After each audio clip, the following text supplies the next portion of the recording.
Welcome back to the weight room. Excited for another great episode here. Know it's going to be one. Just before we start, want to remind you to subscribe to whatever platform you're listening to the weight room on. And other than that, just want to jump right into this thing. So here we go. Of course. So if you would like to introduce yourself. Yeah, sure. So obviously my name is Rebecca Rouse and I am 29. I have been into athletics and fitness pretty much my whole life. I started gymnastics at the young age of 3, and I did that for about 12 years and then transitioned more into the strength and weightlifting space, starting with bodybuilding and then more into functional fitness, kettlebells, and then most recently Olympic weightlifting. So my fitness has taken quite a few turns over the course of my journey, but it's always been a kind of at the forefront of my life and one of my strongest passions. And in school, I went to the University of Maryland and I studied public health and Spanish. So I didn't really utilize my degrees too much in my professional career, but fitness was always there kind of as a side hobby and something I just really was interested in. So I became a certified personal trainer towards the end of my college years. And then I began working for Equinox. That was my first job out of college as a personal trainer. And I spent 6.5 years with that company, just recently leaving this past August, just a couple months ago, to start my own business since gyms in my area were shut down with no signs of reopening because of COVID. So I took the leap and started my own business for online training, and it's called Semper Stronger. And I know we'll talk about that in a little bit, but the business itself and the name kind of ties in a lot of elements of who I am. Semper Fidelis is the motto of the Marine Corps, which means always faithful. And that is a big part of my life, being that I am married to an active duty Marine officer.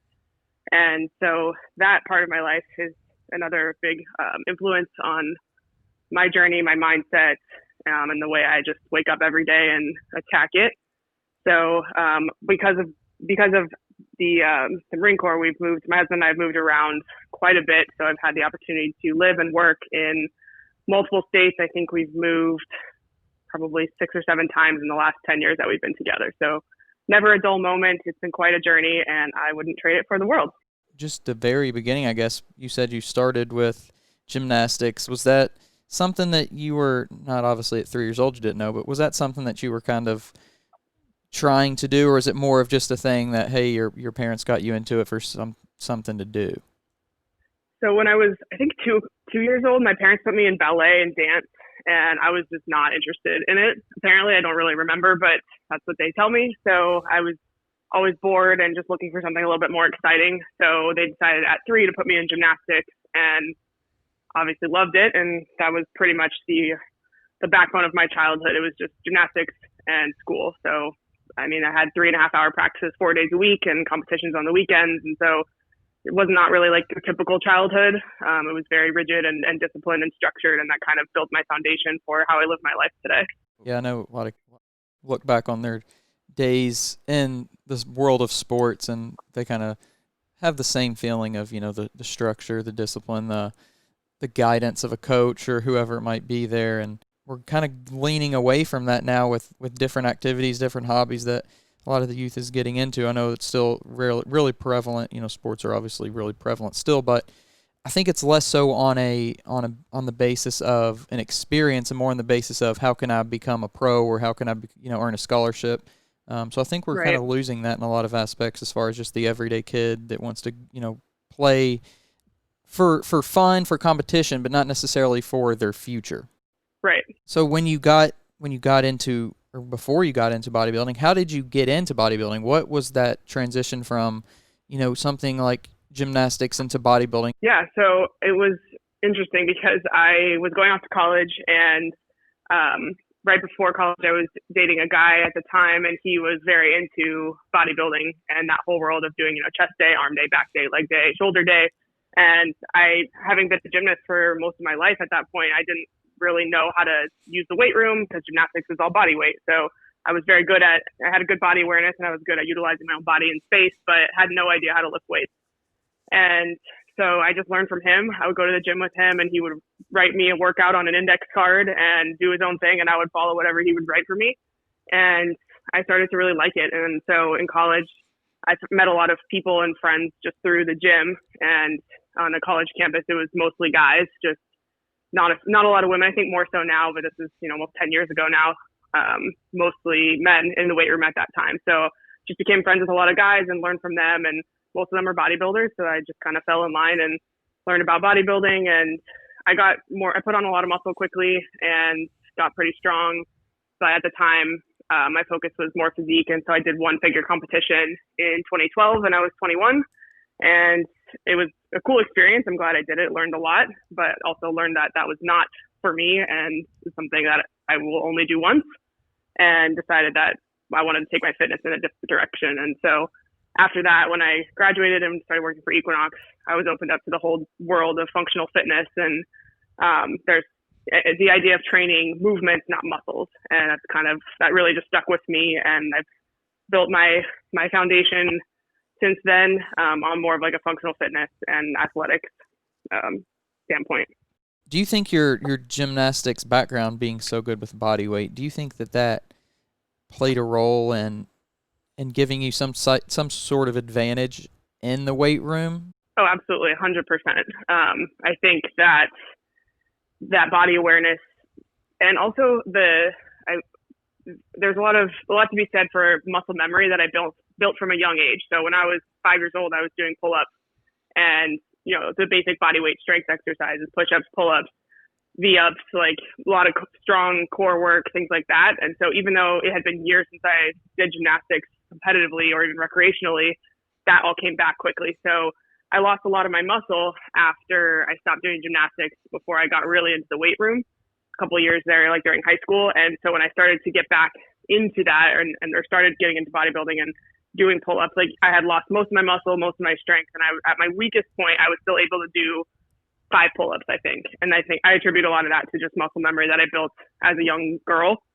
And so, and then just learning, as I learned more movements like squats and deadlifts and lunges and things like that, we had done a lot of those things, not under load as a gymnast, but those movement mechanics, those movement patterns were kind of always there and ingrained in me from a young age.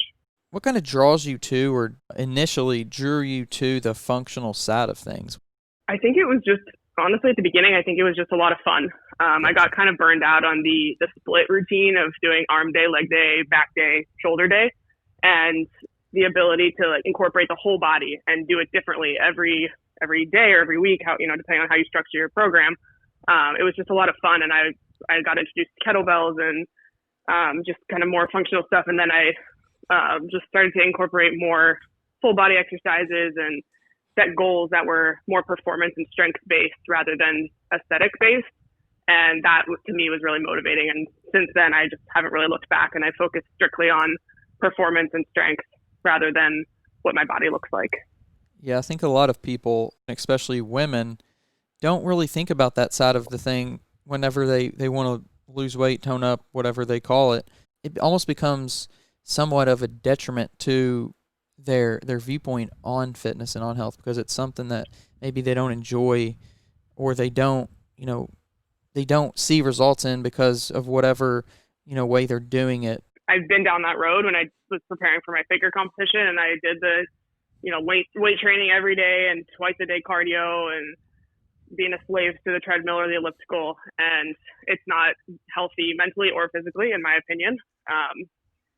And so, changing the focus of my training to strength and performance is, one, a lot healthier, and two, it's kind of freeing because you don't have to feel like you're running your life around your schedule of scheduled cardio times or your meal times. And if that works for people, great, but it didn't work for me. And I found so much more fulfillment from focusing on, getting stronger, putting more weight on the bar for a squat or a deadlift or a bench press, or doing more pull-ups or learning a new skill and building from there. So I think that, like you said, you can't place enough emphasis, especially for women, just because it's typically more women than men who do that, obsessive cardio and think that that's the way to get the body that they want, when in reality it's building muscle, increasing your metabolic expenditure, your BMR and eating more. Oftentimes, it's not the diet culture. It's the sometimes eating more that helps people build the muscle that they need to stay lean, and achieve their physique goals. You kind of touched on it a little bit there, but what kind of mental benefits did you see when you started doing more weights? I think that becoming more physically strong and resilient lends itself to building that mental toughness as well.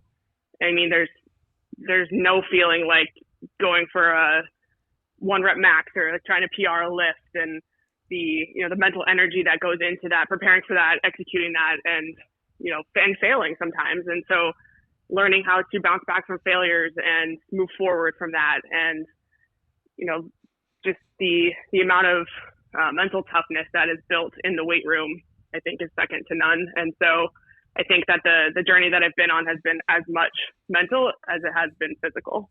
With all kind of the anxiety and mental issues we're seeing in today with the youth and even further down the line, I just wonder if the lack of fitness, lack of exercise has any role in that. I absolutely think it does. I mean, especially this year in 2020, when everyone's staying inside, out of fear, it's such to the detriment of our youth and their future, because they're not interacting with other kids. They're not getting competitive in an athletic or physical sense. Video games are another story, but we all know when it comes to their development, like being outside, getting that vitamin D and playing and interacting with other kids, I think that it's a real shame that's happened this year to so many children. And I'll be curious to see how that plays out in the next couple of years or over the next decade as those children grow up. But I think there's so much value to getting kids to learn how to play together, how to lose, how to win, how to be good sports, how to be a part of a team.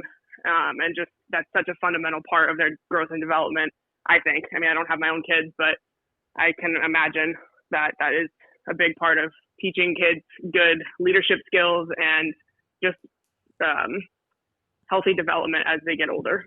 We're playing a very interesting balancing game right now between short-term and long-term benefits and risks. And, it will be interesting to see how that plays out in the next 5, 10, 20 years and on. So, I think the best thing, we can all do is somehow, if we are, stuck inside and doing all of that stuff, that we just find some way to get interaction and just continue to try to live as normally as possible. And maybe that means, starting a fitness program at your house that you don't have any weights, but incorporating body weight stuff and just trying to push yourself, like you said before, mentally, physically, all these things that can in a normal year, in a non-2020 year, would be the minimum we can do, but sometimes the minimum is still better than doing nothing.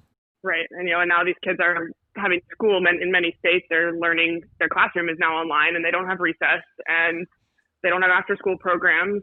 And so it's just, there's a lot of risk, and we'll have to see what happens in the future as this plays out. And it's going to fall on the shoulders of the parents or whoever's raising those kids. There's going to be a huge responsibility for people once this is all over to reinstill those values and that part of an average kid's life as they grow up, to teach them those aspects of competition and teamwork and winning and losing, and that being a part of life as they grow up. The losing side of that may be the most important.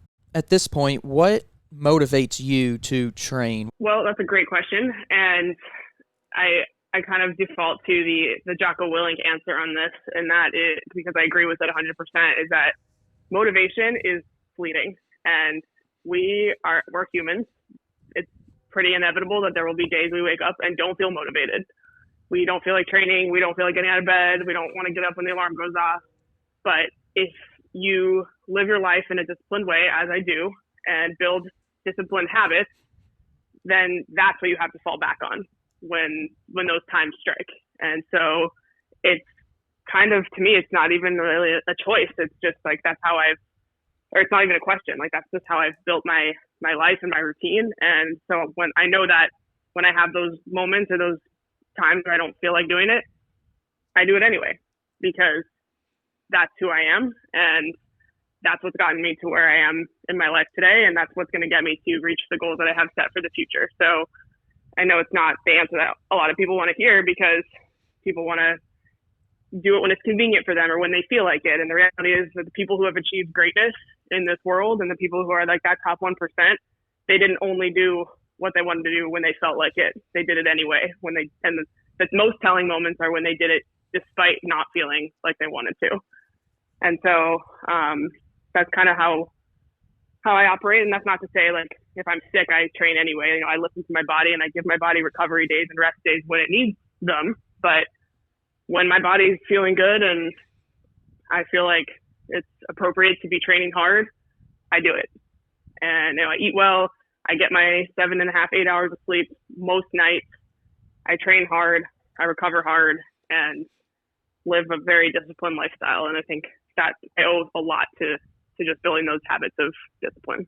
I really enjoy listening to his stuff, and just recently just kind of more deeply understanding the discipline versus motivation side of things, and even more recently than that, just kind of having that realization that motivation, like you said, is fleeting, and it's the lack of discipline in health right now that has led to an American crisis in healthcare. We have more resources, more money in this country than ever before, and yet our healthcare is really, it's sick care because so many people in our country are not well. And a lot of that, I don't know the exact number, but I wager a large percentage of that is based on controllable factors. And so, there's a fine line here because we live in the freest country. So there's freedom and people are free in this country to do as they choose. And that goes to, how they live, what they eat, how they exercise, if they exercise. And I would never want to take any freedom away from anybody to live the life that they want to live in the freest country in the world. But at the same time, I would like to empower people to make better choices and utilize the plethora of resources that we have to help them and empower them make those choices so that they don't have to suffer and be unwell or be ill for their majority of their lives based on very controllable lifestyle factors that with maybe a little bit of education and better decision making could be very alterable in their outcomes. I feel 100% the same way when it comes to not taking away someone's choice to be unhealthy. But I still, in those moments, I still find myself thinking, I wish you could just force somebody to understand why you need to eat this and not eat a chicken sandwich and not the Big Mac. Or, I wish you could force somebody to understand that. I wish you could, but,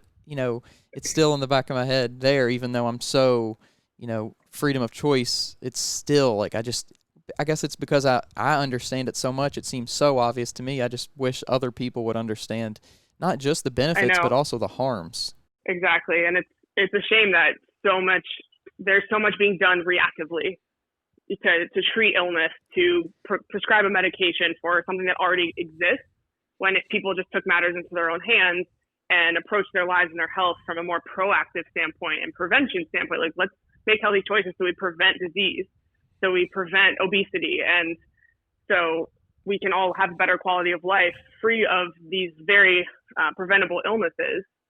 And instead, we're now in a society where we're just prescribing a pill or, giving go see this doctor or this doctor for treatment for something that they brought upon themselves based on their lifestyle choices. And it's a real shame. And what do we do about it? That's a very loaded question. I don't know the answer necessarily, but I think, again, it comes back to choices that are made on, a daily basis in the home, and the communities and the support that people have in their circle. They say that you're a product of the 5 people with whom you spend the most time. And so if we all took a look and see who those 5 people are, how do they live? What are their values? And is this somebody that I want to emulate? Or if you have kids, is this somebody that I would want my kids to look up to?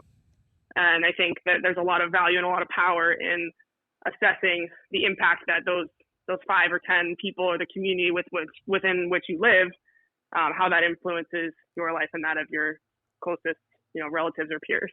Everyone has these big goals, these 6 months to 1 year goals, but to get to that goal, we can't wake up in the morning and focus on that outcome. We have to focus on the process to get there. And so when it comes to getting to those goals with my clients, whether it's a performance goal or a weight loss goal or whatever it is. It's like, let's focus on the things you can do every single day, every week, every week after week to get you to that 6 month or 12-month goal. And there's so much power and so much value in focusing on the process and having, celebrating those small wins and focusing on just today, and then wake up tomorrow and do it again and build those habits, because building lifestyle habits is so much more effective long term than trying to do these extreme measures or, severe restriction or whatever it is that, people go to these great lengths to achieve their goals, when in reality, you have to understand that it requires patience, consistency, and time. I think you have to be in touch with somebody's psychological side as well to help them understand, like you just said, that if you can commit to a lifestyle change, you're going to be healthier, you're going to be happier. But if you're in this for a spring break body or a summer body, it's going to be a yo-yo. It's going to be, your mental health is actually going to get worse because of that mindset. Yep, absolutely. So when you're going back to, I guess, your own journey, you're in the functional side of things. Do you do anything with that? Do you do any like competing with the functional side of things? Now, you said you did a bodybuilding competition, but do you do any competitions or anything as far as that goes?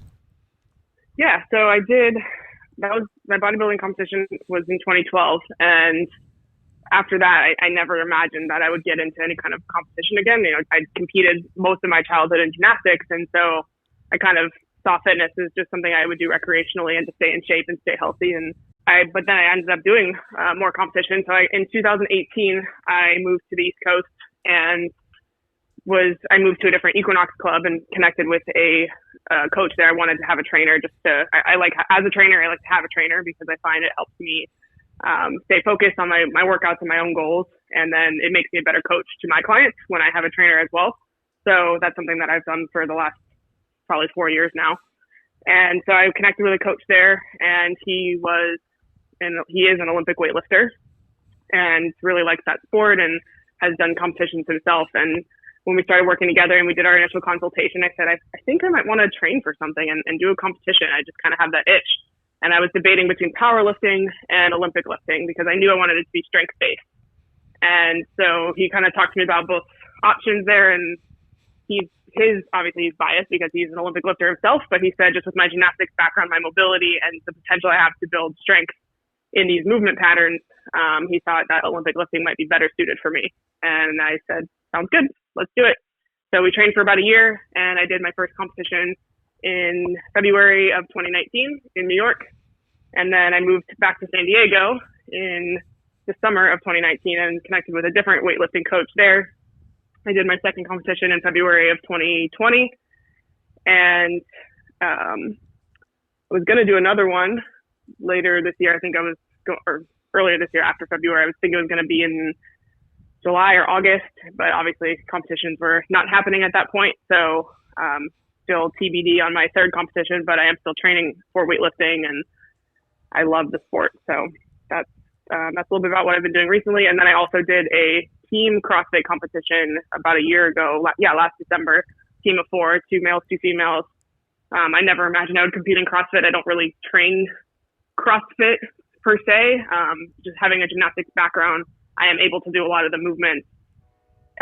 Being a gymnast and a weightlifter, I'm able to do most of those movements just kind of by nature of how I've trained, but I don't really train specifically for CrossFit. But competition lined up with my schedule, and I had a group of people that wanted to do it, so we ended up doing the team competition and had a lot of fun. So it is something I would consider doing again if it made sense. Going back to your first competition that you did in 2019, what was that experience like compared to a bodybuilding competition? Completely different.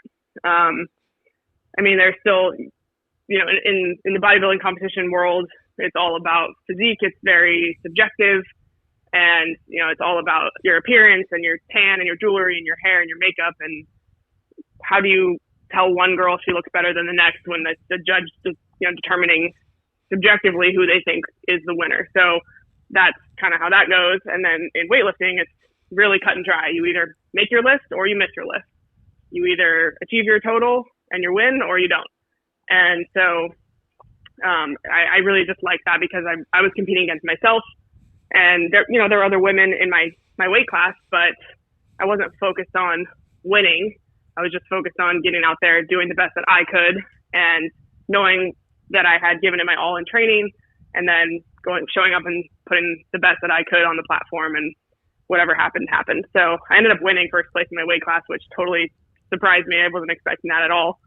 But to me, that wasn't really like the huge victory. The huge victory for me was that I was able to get out there. I went 6 for 6, and just to be even competing in any kind of athletic event as an adult is something I never imagined I would be doing again. So I really enjoyed it, and definitely would like to continue doing it, and hopefully compete on a national platform at some point in the next year or two. As a functional weightlifter, what do you find to be the most challenging aspect to you? I think, especially now that, I'm 2.5 years or so into training specifically for that sport, it's a lot, the progress is a lot slower than when I was first starting to learn. At first, I was learning the techniques. The clean and jerk and the snatch were so new for me. I didn't really know too much about them. And then there's just like a huge learning curve. And every session is like progressed from the last session. I was able to do more weight, or my technique was like significantly better or something like that, because it's just so much learning at the beginning.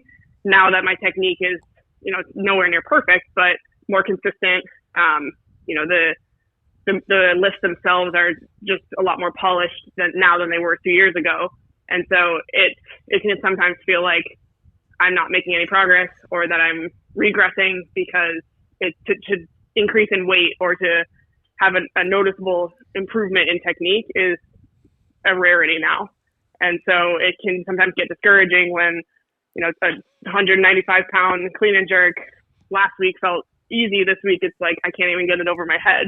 And so that can sometimes mess with the head a little bit, but it's all about, again, falling back on the discipline and staying focused on the goals, and knowing that progress is not linear, and it's more about the process than it is about the outcome. So just looking to be mentally and physically a little bit better each day, each week.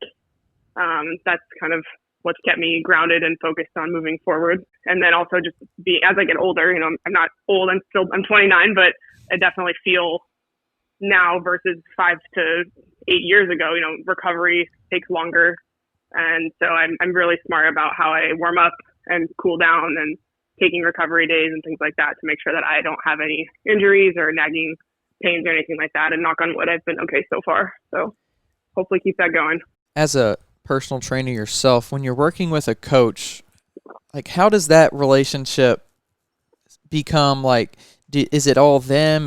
Do you input a little bit? What do you leave up to the coach? Whereas do you make decisions on your own that maybe the coach wouldn't necessarily agree with? How do you handle that, since you both kind of have a little bit of a knowledge base there?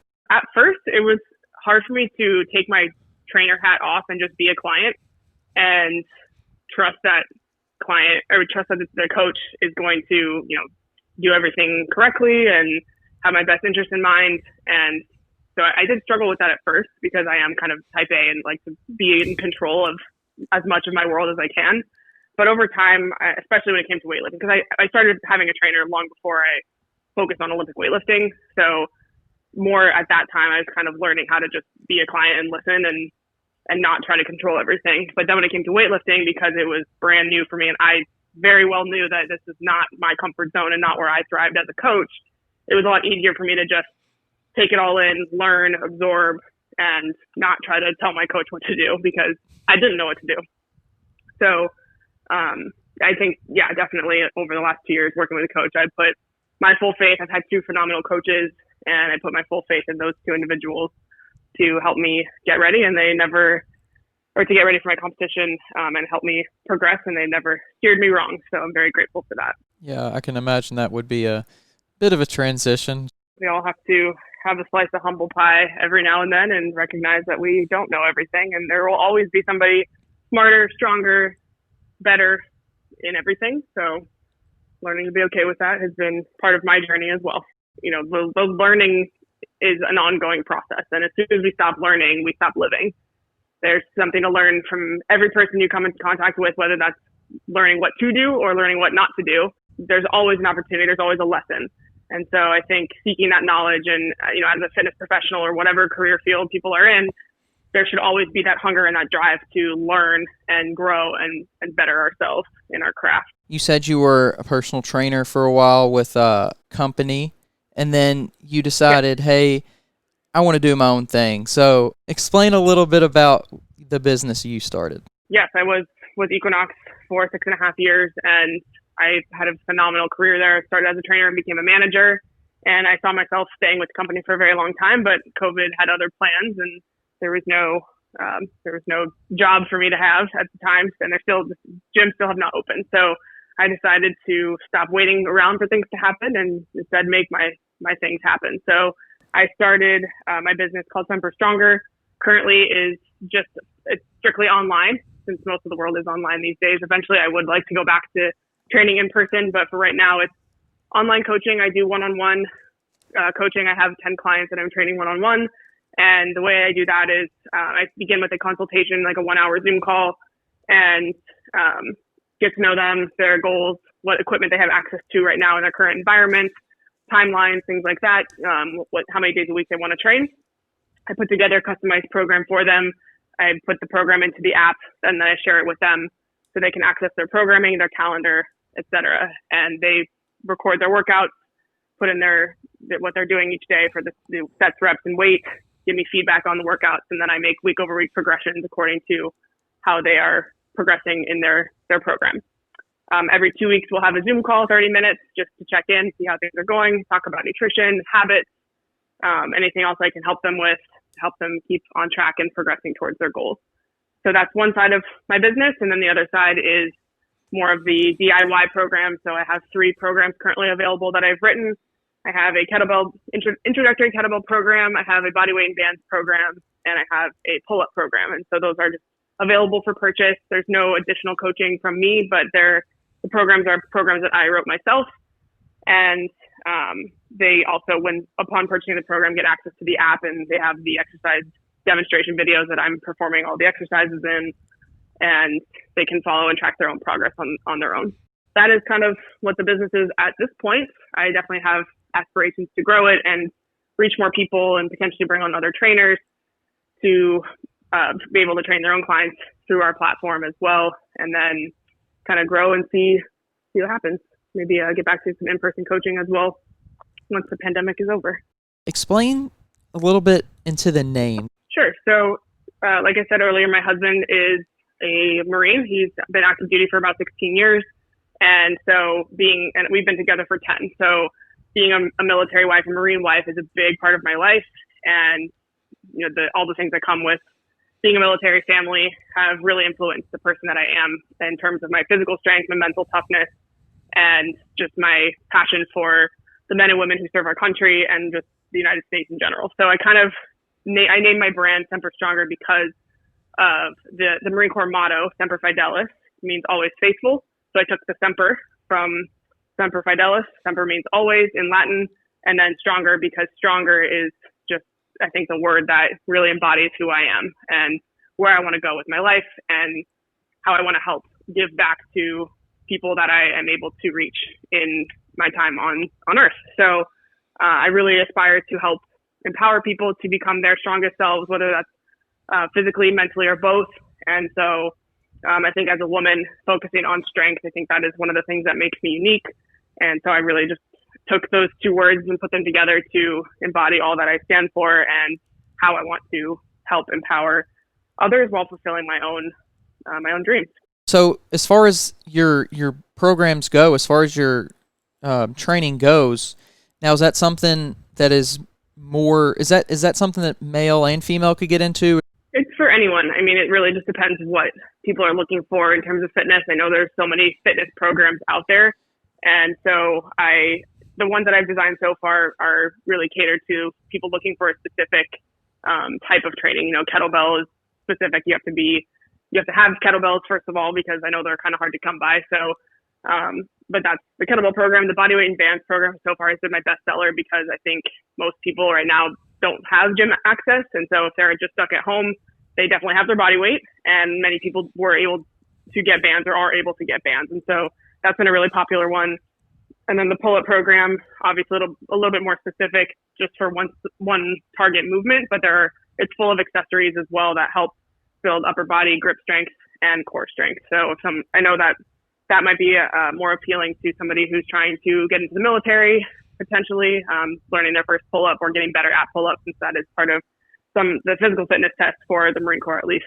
So that's what I have so far. I definitely am going to continue to put out more programs in the months ahead and hopefully have something for everybody. But yeah, definitely not gender specific for any of the programs. What type of goals do you have when it comes to your own weightlifting career? In terms of fitness, I would like to continue training Olympic lifting. I would like to compete on a national platform. I would love to qualify for the American Open finals. I'm not quite there yet with my total, but I think with another year or two of training, I can get there. So that is something I would like to do. And then I just have other random, like for myself, not necessarily competitively, but just I always like to remain above 20 strict pull-ups. I never want to drop below that. So it's something that just kind of keeps me in check and make sure that I'm keeping up to speed on all of those things. So I want to be able to keep that up. I would love to be able to do a strict military press with a 28 kilogram kettlebell.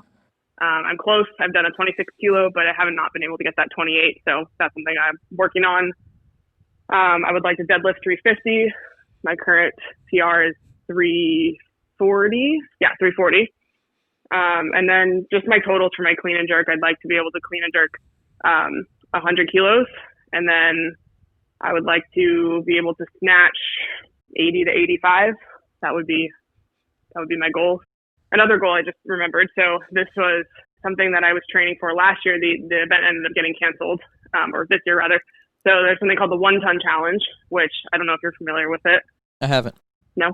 So I hadn't either. Somebody at work told me about it about a year ago. And so it combines powerlifting and Olympic lifting. So it's 6 lifts.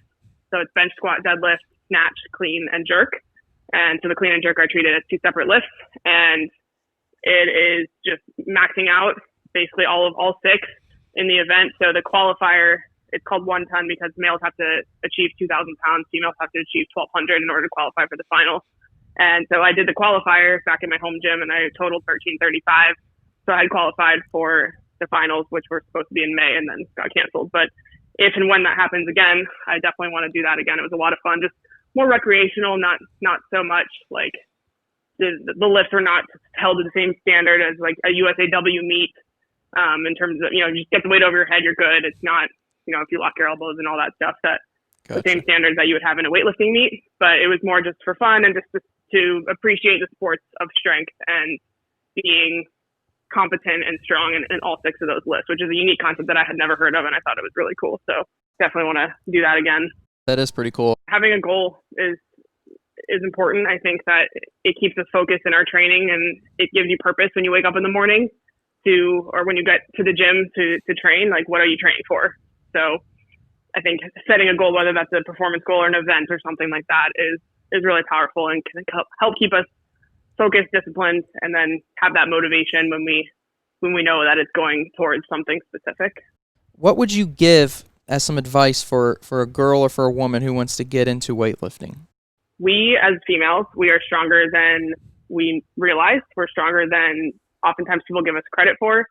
And we should not let anybody or society tell us how we should look, how we should perform, how we should be. And if we just focus on being our strongest selves and getting a little bit better and a little bit stronger every day, only good things will come of that. We will feel more confident, more empowered to tackle whatever challenges life brings our way and to overcome them with confidence and tact. And I think that the value of that cannot be overstated. So I want women to feel empowered on their journey to becoming their strongest selves and know that they're not alone, because there are so many other women who want to see them succeed and want to cheer them on as they pursue their own path. And no matter what their goals are in fitness or outside of fitness, there is not a situation in life in which being strong is not a benefit. And so I think that that's probably the biggest takeaway is there's so much value in being a strong female. I completely agree. I think that's a really good message to put out there in the world and try to certainly accomplished that. That's what we're trying to accomplish here on the weight room. It's what I'm trying to accomplish, being a personal trainer. I really appreciate you coming on. Absolutely. It was my pleasure to share, and I appreciate you having me on. Good luck with your new business. All right. I appreciate that. Thanks so much. Best of luck to you as well. Thank you for listening to the podcast. Don't forget to subscribe. Don't forget to leave us a rating and a review. And until next time, we're out.